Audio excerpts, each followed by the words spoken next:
para hindi ka na magkamaling mag-pilot ng ganitong mga drone. Sayang naman, sobrang laki ng gagastusin mo kapag mag-crash ka nito.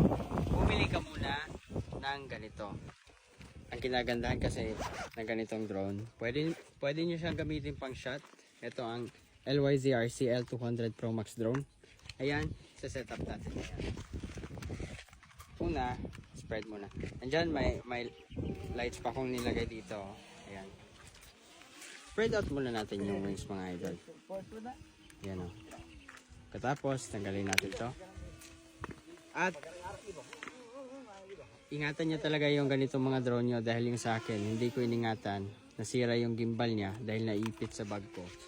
Kaya sa mga bumibili pa lang ng L200 Pro Max drone, ingatan nyo talaga yung lalagyan nyo, ayusin nyo na hindi maipit yung gimbal para walang mangyaring hindi masasayang yung pera nyo mga idol.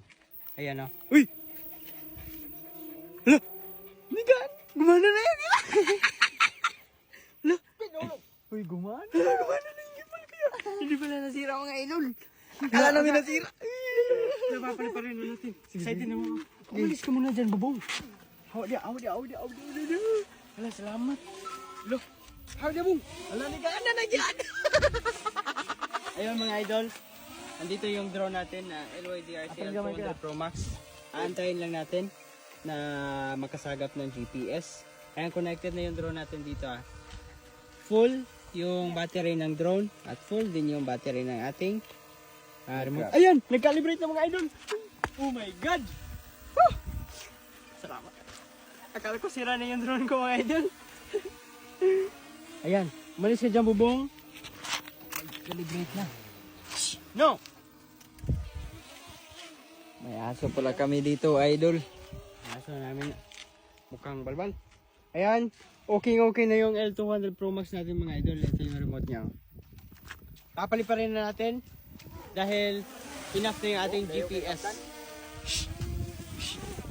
Sinon? Sige. Fly with caution. Pagsakotin siya. Ayan mga idol.